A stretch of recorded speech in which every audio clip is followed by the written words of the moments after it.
Let's talk about the cast because Mr. Jack. I'm Mr. Dennis. Pleased to meet you. I've never shaken hands with a man that condones murder and pities murderers. What makes you think that's me? I am amazingly resourceful. Oi. let's talk about the cast because if you're watching this and thinking, hold on, one goose, that guy looks fucking familiar. Of course, you're not wrong. That's Matthew Modine. Yeah, that Modine. Dr. fucking Brenner from Stranger Things. The man who walked into Hawkins' lab like he owned the place and traumatized half the cast. Before Stranger Things made him a household name again, Modine had already built a long, respected career. Full Metal Jacket, 1987. Birdie, 1984. Shortcuts, 1993. Married to the Mob, 1988. Any Given Sunday, 1999. And dozens of indie films, TV roles and stage performances. Modine's been everywhere. He's one of those actors where you go, oh yeah, I've seen him in something, and then you realise you've seen him in like 20 other things. Callum Blue, known for Dead Like Me, The Tudors, Smallville and The Princess Diaries 2. He's the emotional core of the film. Even when the script is doing backflips, Zach. I am not saying his last name, I already butchered it once, not again. Now this dude is a comedian, actor, and breakout star of The Hangover. His role in Frenemy is small, but his face became the marketing hook after The Hangover exploded. And honestly, fair enough. If I had Zach on my DVD cover in 2010, I'd slap him on there too. And here's the wild part. Frenemy came out years before Modine became the cold, calculating, white-haired menace of Stranger Things. Before Hawkins, before 11, before the memes, before the internet collectively decided he was the most suspicious man alive. And speaking of Modine, can we talk about Stranger Things Season 5 for a second? Because holy shit! Actually, no, screw it, I'm saying it. Season 5 was big walking, talking fucking mess. It felt like the writers were playing narrative Jenga blindfolded. I'm sorry, but that scene felt like the writers said, hey, what if we filmed a cliffhanger but forgot the cliff?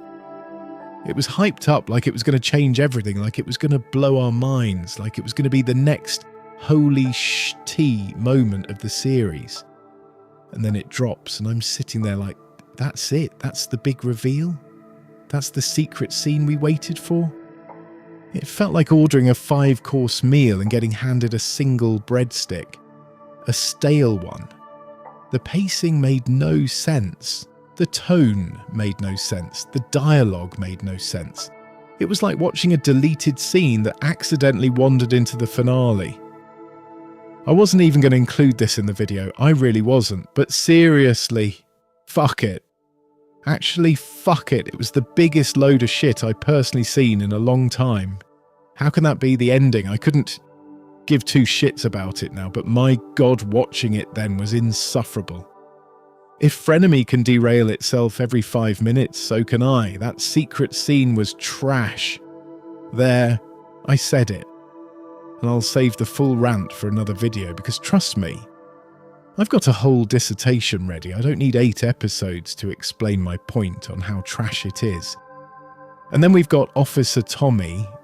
This man shows up like he's in a completely different movie.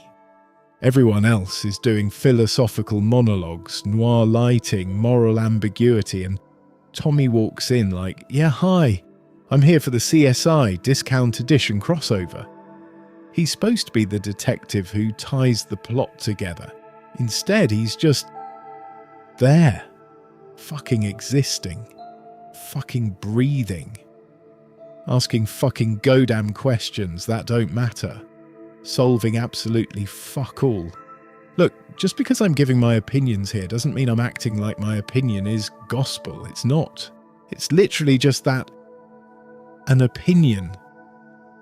It means jack shit in the grand scheme of things. It's not a petition. It's not a manifesto. It's not me declaring cinema law. I'm not one of those hyper-opinionated reviewers who thinks every movie is trash just because they woke up cranky.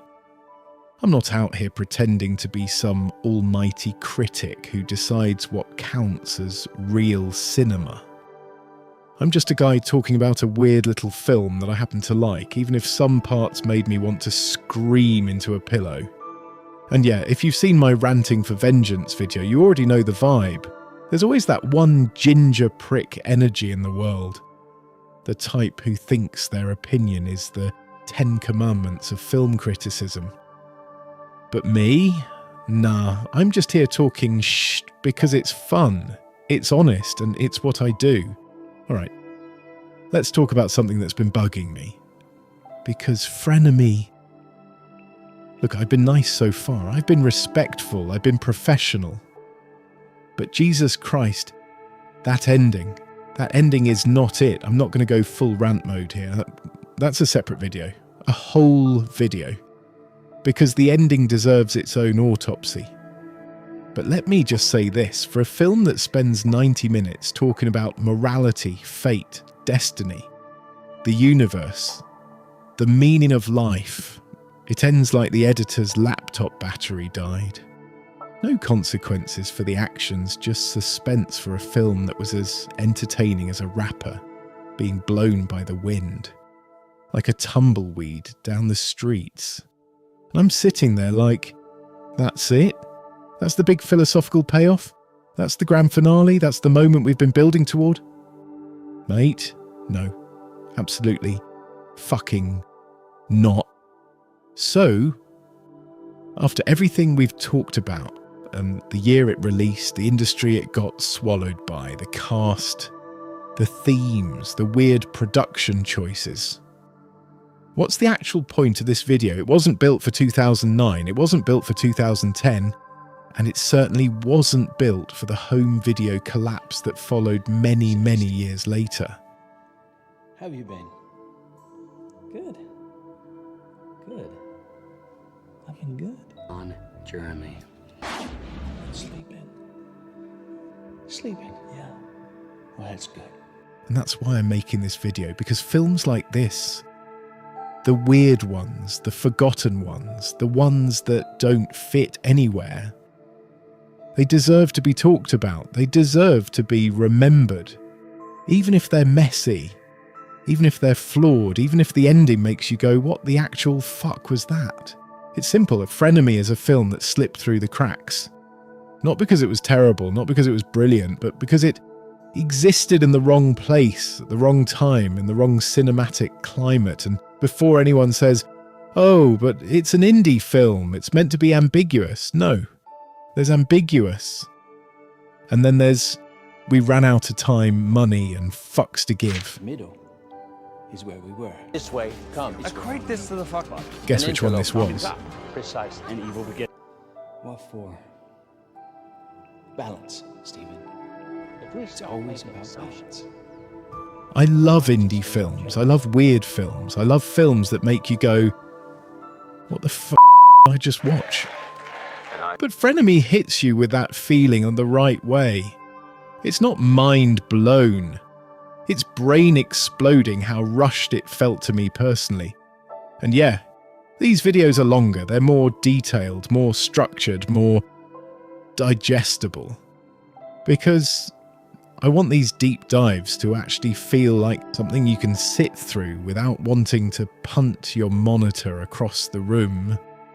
Frenemy is one of those films that didn't get a fair shot, not because it was some misunderstood masterpiece, not because it was ahead of its time, but because it existed in a cinematic landscape that had absolutely no room for something this strange, this philosophical, this offbeat.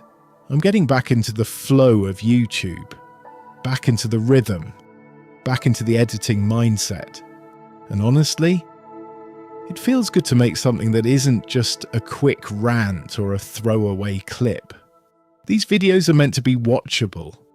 Meant to be something you can put on while you're cooking, gaming, cleaning, or just vibing. So if you've made it this far, thank you. Seriously. Your feedback matters. It helps shape how I make these, what I cover, how deep I go, how chaotic or how serious the tone is. This whole series is something I'm building with you, not just for you. So yeah, that's episode 2. A look at Frenemy, not as a joke, not as a meme, but as a film that slipped through the cracks and deserved at least one proper deep dive.